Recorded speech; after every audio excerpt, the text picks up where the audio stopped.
Salut, c'est Cindy, contente de vous retrouver pour une nouvelle vidéo. Alors aujourd'hui, c'est un bilan lecture et un bilan lecture spécial parce que les 10 romans dont je vous parle aujourd'hui faisaient partie de vos coups de cœur. Parce que, à chaque année, en fin d'année, je vous présente mes coups de cœur de l'année. Je vous fais toujours un petit top 10. Et à chaque fois, je vous demande de me nommer, vous, quels avaient été vos coups de cœur. Vous l'avez fait l'année passée, merci beaucoup d'ailleurs. Et donc, depuis le début de l'année, j'ai lu 10 romans parmi, justement, les romans que vous m'aviez mentionnés parmi vos coups de cœur. J'en ai sélectionné 10. Et il y en a 5 dont je vous ai déjà parlé dans d'autres vidéos thématiques. Je vais donc vous les mentionner assez rapidement en fin de vidéo. Mais je vais surtout me concentrer sur les 5 romans dont je ne vous ai encore jamais parlé. Donc, commençons tout de suite par Encabané de Gabriel Filto-Shiba, publié aux éditions XYZ. Alors, j'ai mes petites notes ici parce qu'il y en a certains là-dedans que j'ai lus quand même il y a de ça quelques mois. Donc, je vais m'aider un peu de mes notes. Alors, dans ce roman, on est avec Anouk, qui est une femme qui va quitter son appartement confortable de Montréal pour s'en aller dans une maison plutôt, en fait, même pas une maison, là, un refuge forestier plutôt délabré au Kamouraska. Et donc, on va lire le récit de cette femme qui, tranquillement, pas vite, va s'habituer à son quotidien, va apprendre à se débrouiller en pleine nature. Faut dire qu'on est en plein hiver. Et qui va aussi apprendre à apprivoiser ses peurs. C'est un roman... je vais être honnête avec vous, j'ai pas eu énormément de plaisir à lire ce livre, même si pourtant j'ai adoré l'écriture. Je vais définitivement relire cette autrice. Et pourquoi j'ai pas eu tant de plaisir? J'ai l'impression que c'est parce que j'ai pas réussi à connecter avec le personnage principal, peut-être parce que c'est tellement loin de moi. Moi, je suis quelqu'un, là, peut-être qu'ils vont me trouver plate, là, mais je vis très bien en société, je vis très bien en ville, j'aime être près de tout, ça m'empêche pas d'aimer la nature, mais c'est ça, j'aime être près de tout, donc j'ai pas cette espèce de soif de fuir la civilisation, j'ai pas ce besoin là, de retour aux sources que certains peuvent avoir et que je comprends et que je respecte, là, c'est pas contre vous que je dis ça, mais voilà, on dirait que c'était peut-être un peu trop loin de moi, fait que je sais pas, c'est comme si ça avait pas résonné en moi. Donc voilà, je suis contente de l'avoir lu, mais c'était pas un succès pour moi. Ensuite, je me suis tournée vers un livre, et là, vous m'avez fait... Jamais j'aurais lu ce livre si ce n'était pas que vous me l'aviez nommé dans vos coups de cœur, Le Maître et Marguerite de Mikhail Bulgakov, publié aux éditions Folio. Alors, pourquoi j'aurais jamais choisi ce livre? C'est parce qu'ici, on est dans un classique russe et je pensais que j'allais trouver ça pénible, je pensais que je ne comprendrais rien. Mais quelle ne fut pas ma surprise de découvrir que c'était très accessible. Ça sonnait pas vieux, pas en tout. Tu sais, des fois, quand je lis des classiques, quand je lis des classiques, j'ai parfois cette impression de lire quelque chose de vieux qui n'a pas très bien traversé les époques. Je sais que c'est dommage, là. Vous êtes plusieurs à me dire que je devrais lire un peu plus de classiques. Que voulez-vous? Mais voilà, là, j'ai été surprise parce que c'est hyper accessible ce roman. Je vais vous raconter le début de ce roman, OK? Alors, tout commence, on est dans une espèce de discussion entre deux écrivains et il y a un troisième personnage, un inconnu, qui va un peu venir s'imposer dans la discussion et il va leur prédire l'avenir. Fait que là, les deux personnages en question le regardent puis disent « Oh, play, on est avec quelqu'un un peu crackpot, les amis ». Et finalement, les événements qu'il avait prédits, cet homme, vont finalement arriver. Et là, on va un peu... Je vous dirais que dans ce roman, on va un peu partir dans 3 récits différents. 3 récits liés, en fait, qui ont toujours ce fameux personnage étrange au cœur de chacune des histoires. Et c'est un roman là, que j'ai trouvé tellement original et tu sais, il y a un fond de réalisme magique là-dedans qui apporte beaucoup de mystère, qui apporte un côté très intriguant. Et c'est aussi un roman très loufoque. Je me souviens là, qu'il y a des passages qui me faisaient sourire. Et c'est toujours tellement intelligent, vraiment bien écrit. Je vous avouerai que c'est un gros livre, hein. Il fait, si mon souvenir est bon, plus de 600 pages. Puis je me souviens, moi, que la version que j'avais, c'était écrit tout petit. Et autant, au départ, j'étais comme envoûtée et captivée, autant à un moment donné, j'ai eu cette sensation de... Comme si la magie du début, c'était un peu... pas à 100% effacée, mais c'est comme si j'étais moins, comment dire... comme si la magie avait un peu moins d'emprise sur moi plus on avançait dans le roman. Mais ceci dit, franchement, c'était une belle surprise, puis c'est un roman que je vous recommande. N'ayez pas peur de le lire, c'est totalement accessible. Le prochain roman dont je vous parle, ça a été le coup de cœur de beaucoup de lecteurs l'année passée. La Maison au sortilège d'Emilia Hart, publié aux éditions Les Escales. Alors, dans ce roman, on nous raconte l'histoire de 3 femmes à 3 siècles différents. Premièrement, Kate, en 2019, qui va fuir Londres. En fait, elle va fuir son conjoint violent pour aller habiter dans une maison un peu délabrée dont elle a hérité. On est aussi avec Violette en 1942 qui, elle, est cloîtrée dans un domaine familial de force par son père. Je vais vous laisser découvrir pourquoi. Et finalement, avec le personnage d'Alta en 1619, qui était un peu perçue comme une sorcière parce qu'elle savait le secret des plantes, fait qu'on l'utilisait en tant que guérisseuse, mais un jour, il y a un fermier qui va mourir et on va accuser Alta de sorcellerie. Alors, c'est un roman, comme je vous disais, j'avais beaucoup d'attentes puisque je le sais qu'il a été aimé par plein de lecteurs, mais j'ai un peu malheureusement une unpopular opinion. Je sais pas pourquoi je le dis en anglais, une opinion impopulaire. En fait, moi, le gros problème que j'ai eu avec ce roman-là, c'est que j'ai trouvé que ça manquait beaucoup de nuances. J'ai trouvé que les méchants étaient juste méchants, puis les victimes étaient juste victimes. J'ai pas eu de la misère avec ça. Moi, j'aime détester des personnages méchants, mais j'aime quand ils ont des zones grises, des zones blanches. Moi, je crois pas à ça que c'est juste noir, tu sais. Fait que c'est pour ça qu'on dirait que dans ce temps-là, j'ai de la misère à croire à mes personnages, j'ai de la misère à... J'ai comme rien ressenti, en fait, avec ce roman. Mais, empêchez-vous pas de le lire, là, comme je vous dis, là, il y a plein de gens qui l'ont aimé. Moi, là, je vous dis ça, je suis un peu sévère parce que j'ai quand même aimé ma lecture. Il y avait une certaine portée féministe que j'ai bien appréciée dans ce roman. Ça se lit bien. Vraiment, là, c'est pas... J'aurais aucune difficulté à le recommander, mais pour ma part, j'avoue que ça a été une petite déception. Ensuite, j'ai lu Veiller sur elle de Jean-Baptiste Andréa, publié aux éditions de l'Iconoclaste. Je suis contente d'avoir donné une deuxième chance à cet auteur parce que j'ai lu un peu plus tôt cette année, c'était quoi dans le titre? 100 millions d'années et un jour, me semble, quelque chose comme ça, que j'avais pas vraiment aimé, mais celui-ci, je l'ai franchement bien aimé. Alors ici, on est avec le personnage de Mimo, qui est un homme de petite taille.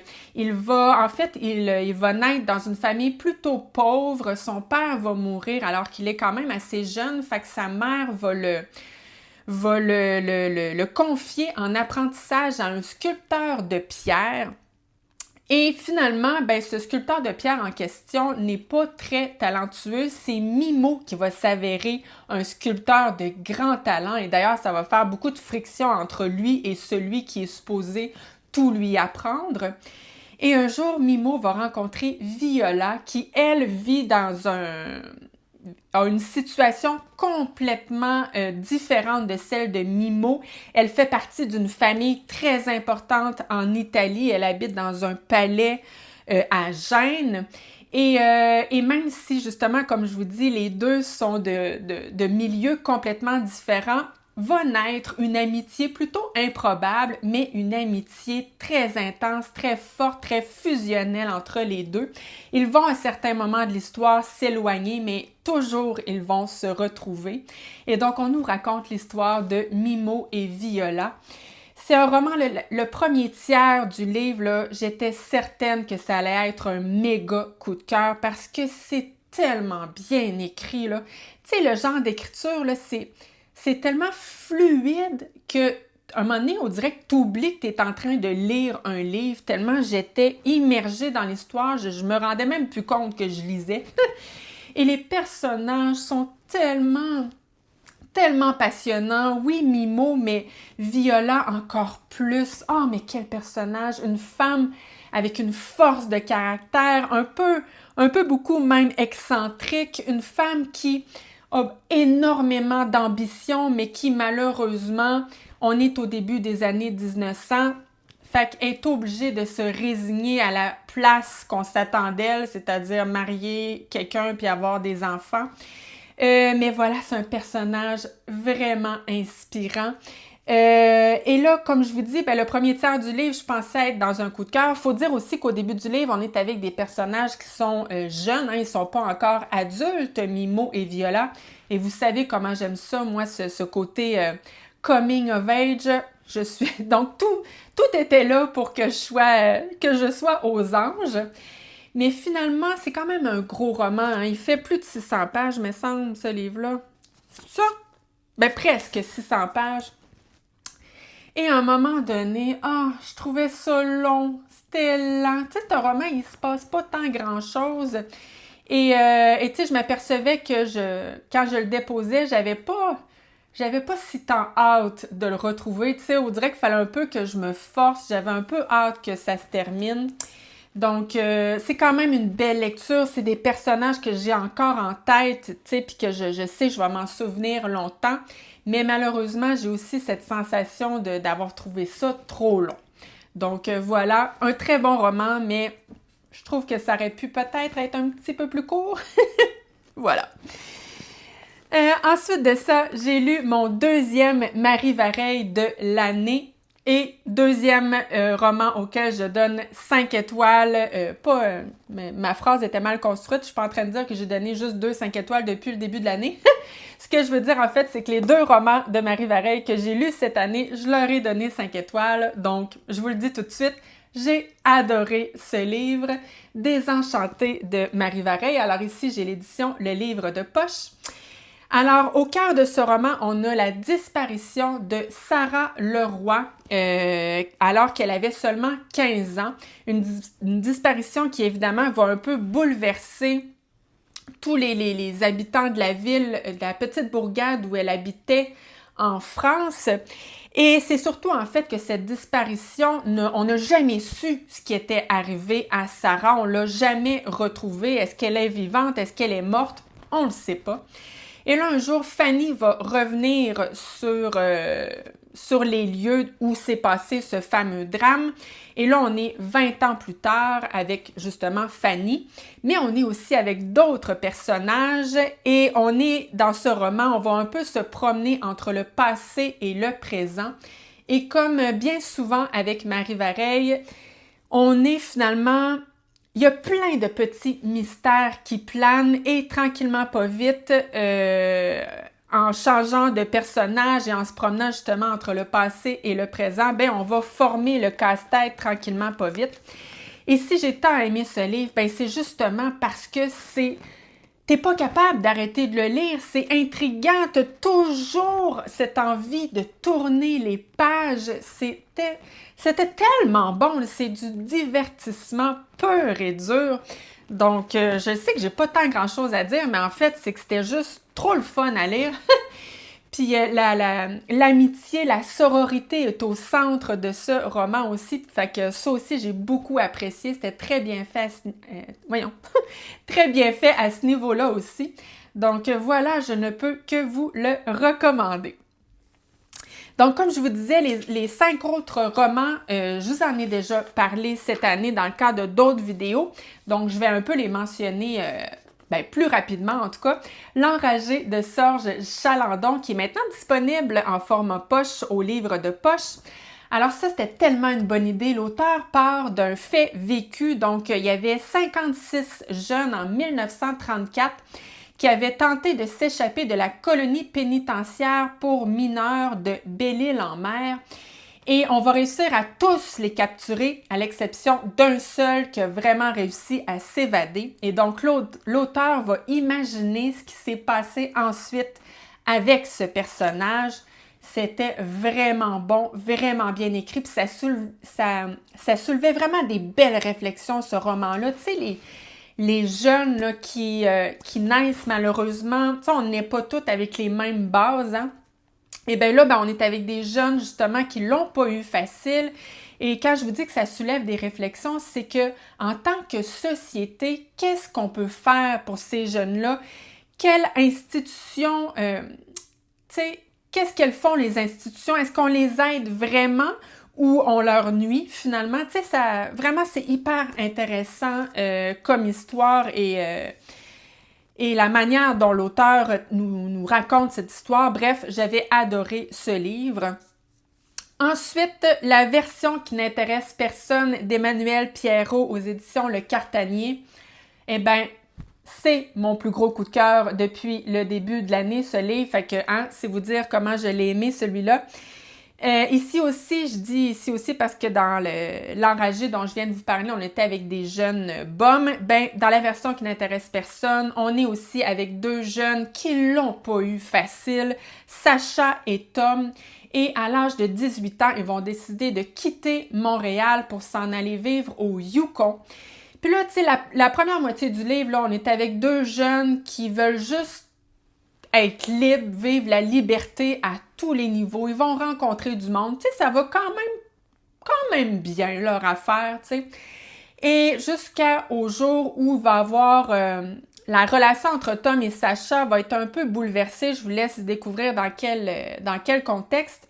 Et suite à ça, ben, ça va être une longue descente aux enfers pour le personnage de Sacha.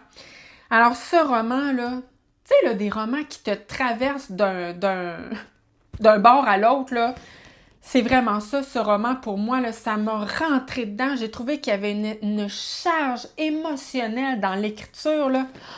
Ça m'a chamboulé. Vraiment, là, j'ai adoré ce roman, mais comme je vous dis, là, ça m'a mis dans tous mes états. Voilà. Ensuite, là, les trois derniers, il faut que j'y aille rapidement parce que vraiment, je vous en ai déjà parlé dans les dernières vidéos, fait que je veux pas me répéter.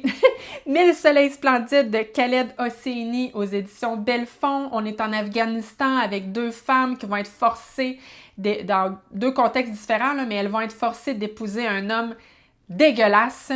C'est un roman bouleversant, mais important en même temps. Ensuite, j'ai lu Le Chant des Innocents de Pierre Giorgio Pulixi aux éditions Gallmeister. C'est pas un thriller parfait dans ce sens où j'ai pas trouvé l'intrigue principale totalement vraisemblable, mais c'est quand même un roman que j'ai full aimé, surtout pour les personnages. L'enquêteur Strega. On est vraiment dans un roman introductif. Je sais qu'il y a plusieurs personnages dans ce roman qu'on va retrouver dans les prochains tomes. Mais je les ai tous trouvés extrêmement captivants, extrêmement attachants et l'écriture aussi. Et il y a beaucoup de rythme dans ce roman. Je l'ai adoré. Et finalement, le dernier livre que j'ai lu et qui faisait partie de vos coups de cœur, La dernière allumette de Marie Vareille aux éditions Le Livre de Poche. Donc, c'est drôle hein, parce que la construction ressemble un peu à celui-ci. Plein de mystères. Plusieurs personnages, on se promène entre passé et présent et les violences conjugales sont au cœur de cette histoire. Ici aussi, c'était hyper intriguant, un page-turner, comme le fait toujours Marie Vareille. Donc voilà, c'était les 10 livres que j'avais choisis parmi vos coups de cœur de l'année passée. Et merci beaucoup. Je les ai peut-être pas tous aimés, mais ça, c'est zéro grave. D'ailleurs, je suis à 100% certaine que je vous ai déjà recommandé des livres que j'avais adorés et que vous avez trouvés très ordinaires. c'est normal, tous les goûts sont dans la nature. Je sais qu'on dit tout ça, mais en même temps, c'est vrai.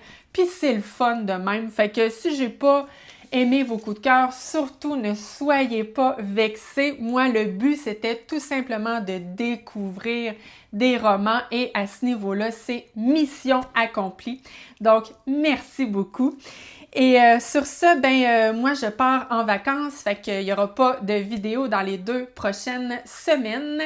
Et là, je ne sais pas s'il est trop tard pour vous dire ça, mais en tout cas, je le dis quand même, je vous souhaite un super bel été et de très bonnes vacances.